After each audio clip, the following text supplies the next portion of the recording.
қазір бауырда жировой гепатоз 25 жастағы адамдарда, 20 жастағы адамдарда жировой гепатоз бар, иә.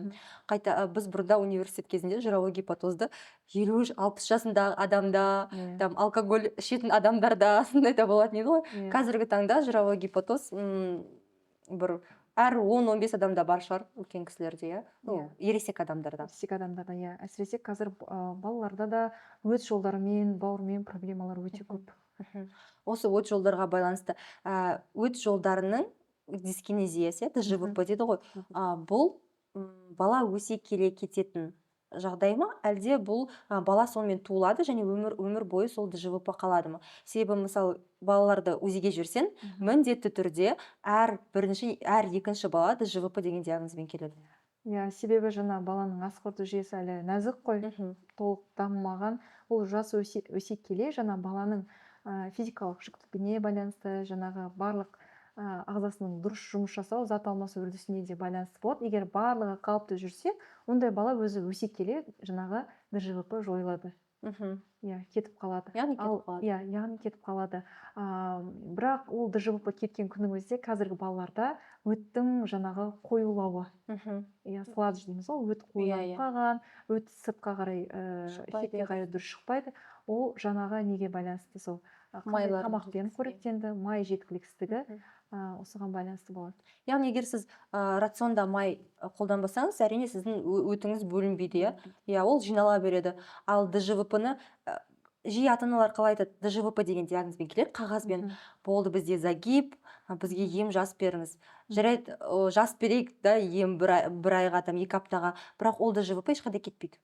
Ол сол күйі қала береді. Егер сіздің рационыңыз дәл сондай болса, застой сол жерде тұра береді, ол ешқайда кетпейді. Бала өсе келе ДЖВП өз бетінше кетуі мүмкін. Бірақ та сіздің рационыңызды бұл ешқандай дәрімен рацион дұрысталмайды. Тек күнделікті физикалық жүктеме, рационның дұрыстау. Рационның дұрыс болу. Енді ДЖВП ол біз былайша айтқанда ештеңемен емдей алмаймыз. Иә, ол диагноз емес. Ең мәселе жаңағы сол өттің тұрып іркіліп қалғанынан сақтау. Жаңағы өт сұйық болса, ол қанша загиб болсын, барлығынан сұйық өт ол өтіп кетеді.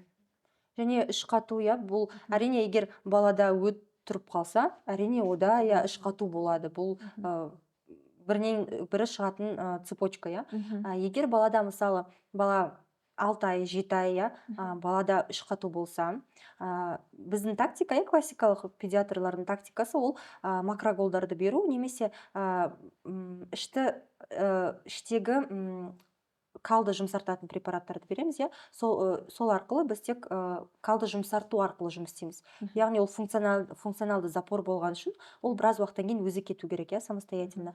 Біз ешқандай клизмалар қолданбаймыз, ешқандай пробиотиктер қолданбаймыз протокол бойынша, Ал интегративті педиатрияда кішкентай жастағы 3 жасқа дейінгі балаларда, мысалы, егер іш қату болса, сіздер қандай тактика қолданасыздар?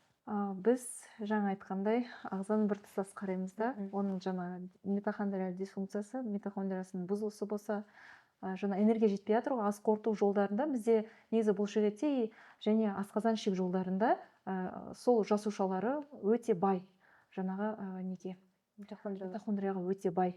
Ол жақта энергия аз болса, сәйкесінше ішекте де энергия аз ғой, ол ішекте перистальтикасы дұрыс болмайды.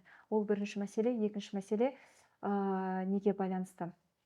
Жаңағы балада анемия бар ма жоқ па? Себебі гипоксия жағдайында жаңа тоже ішекте перистальтикасы дұрыс болмайды. Үшіншісі жаңағы микробиота дейміз ғой, яғни баланың ішіндегі өзіне керекті сау дұрыс флора қаншалықты жақсы. Қазір бірақ балаларда патогенді флора өте көп. Сау өзіне керекті бифидобактерия, лактобактерия дейміз, осы бактериялардың бәрі өзінің қатынасы өте жақсы болып дамыса, ондай балада ешқандай запор болмайды. Ал колики, бізде бұрында колики бұл біз табиғи процесс, баладағы ішекті микрофлорасы түзіліп жатыр деп айтатынбыз, және қазір де айтамыз, Ал қазіргі таңда жаңа ақпараттар бойынша келіп жатқан баладағы нәрестелердегі колики, бұл баланың орталық нерв жүйесіндегі гипоксиядан болады, яғни сигнал бармайды, сол себепті перистальтика жүрмейді. Сіздің ойыңызша қаншалықты бұл дұрыс? Ол дұрыс, иә. Орталық жүйке жүйесіне жаңағы сигнал дұрыс бармағандықтан, иә, гипоксия жағдайында тоже перистальтика дұрыс болмағандықтан болады. Және де жаңағы сіз айтқандай Микробиота микробиотасы түзіліп дұрыс, иә. яғни екі гипотеза да Иә, дұрыс. екі гипотеза да дұрыс, иә, келісемін екеуімен де. Себебі негізі былай да, жаңағы жүктілікке дайындық туралы тағы да Иә. айтып кетейін. Анасы өзінің жүктілігі кезінде баласына 50%-ға дейінгі жаңа өзінің бактериясын баласына береді түгелдей. 50%-ға дейінгі. Ал қалған 50%-ын бала жаңағы емшек сүтін емген кезде, анасының сүтін емген кезде алады екен.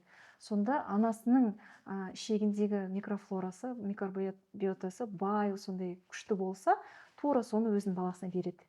Егер нашар болса, тура соны өзінің баласына береді. Яғни анасында жаңағы запор ештеңе болмай, микробиотасы бәрі күшті болса, баласында да сондай болады, иә. Ал керісінше өзінде жаңағы дұрыс болмаса, баласына тоже соны береді. Мен өзім айтамын, жаңағы кішкентай балалармен келеді ғой, запор, жаңа емшекте 2-3 айлық балаларда колики, запор болса, мен сразу айтамын анасына, бірінші өзіңіз ішіңізші, жаңағы метабиотик, пробиотиктерді өзіңіз ішіңіз, өзіңіз диетаңызды дұрыс сақтаңыз, ішегіңізді дұрыстаңыз, и жаңағы сүтпен еміздіңіз, болды. Сіз балаңызға бересіз жаңа өзіңіздің дұрыс бактерияларыңызды деп ше. Негізі анасынан біраз нәрсе береді екен. Жалпы емшек сүтіне, яғни омыраумен емізуге біздің аналардың көбісі көп мән бермейтін сияқты. Бұл жай тек физиологиялық қажеттілік деп санайды да. Бірақ шын мәнінде бала туылғаннан бастап, бірінші алғаннан бері, иә, емізікті, сол моменттен бастап сіз балаңыздың нағыз иммунитетін түзетін, оның ары қарай оның эмоционалды жағдайына, оның ішектің түзелуіне, оның орталық нерв жүйесінің дамуына, яғни бүкіл оның жалпы физиологиялық дамуына өте қатты әсер етеміз. Иә, бізде жиі аналар емізіп жатады да, бірдеңе параллельно істеп жатады, біреумен сөйлесіп жатады, немесе кішкене емізе салады да, ары қарай басқа шаруамен жүгіріп кетеді. Яғни бұған толыққанды ешқандай уақыт бөлмейді да. Шын мәнінде осы өте маңызды ғой деп бір маңызды жұмыс ретінде қарамайды да, әшейін болып жатқан болатын іс деп ойлайды да, и так-то как будто бұл солай болу керек. Иә, кейде андай аналар да бар, тіптен өзінде кәдімгі қалыпты сүт бөлінсе де емізгісі келмейді, жаңағы смесь бере салады, дайын сместерді бергісі келеді. Бірақ мысалы балаға тағы да бір мәселе, жаңағы ана өзі дұрыс ұйықтау керек. Босанғаннан кейін, бізде енді қазақтарда кейде андай ғой, қырқынан шықпай жатып қонақтар келіп алады, иә, кішкене ана жаңадан босанып келген әйел көп стресске түседі, ұйқысы дұрыс болмайды. Сол кезде кішкене түсінушілікпен қарап, 40 күн ешкім мазаламай, ешқайда жұмсамай, жай ғана баласымен жатып көбірек ұйықтау керек та.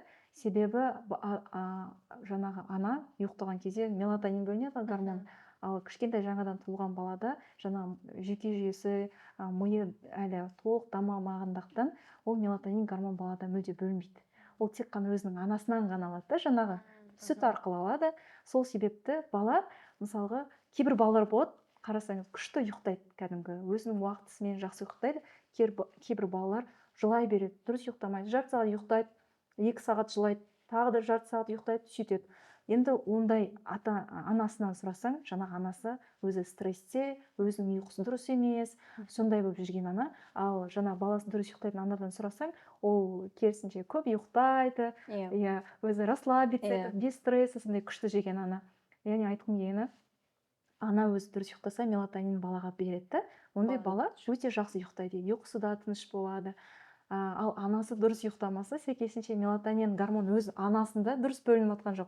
Ол баласына ешқандай бере алмайды. Күшті, мен бұны жай анасының психоэмоционалды жағдайы деп ойлайтын, мен ойлаған жоқпын мелатониннен деп. Бірақ шын мәнінде сондай, егер баласы анасы өзі тревожный болса, андай мазасыз аналар болса, баласы да дәл сондай болады. Егер анасы сондай бір спокойная, өзі бір сондай жақсы ұйықтайтын, өзін күтінетін ана болса, баласы дәл сондай қорылдап, күшті болып сылдап ұйықтап жатады. Яғни сіздердің психоэмоционалды жағдайыңыз, сіздің денсаулығыңыз балаға тікелей әсер етеді. Яғни біз өзі гормонды, негізі адам өзі гормонға байланысты өмір сүреді ғой. Мысалы, жаңағы стресске түскен анада көбірек кортизол гормон бөлінеді. Ол да жаңағы сүт арқылы өтеді. Кез келген зат негізі сүт арқылы өтеді.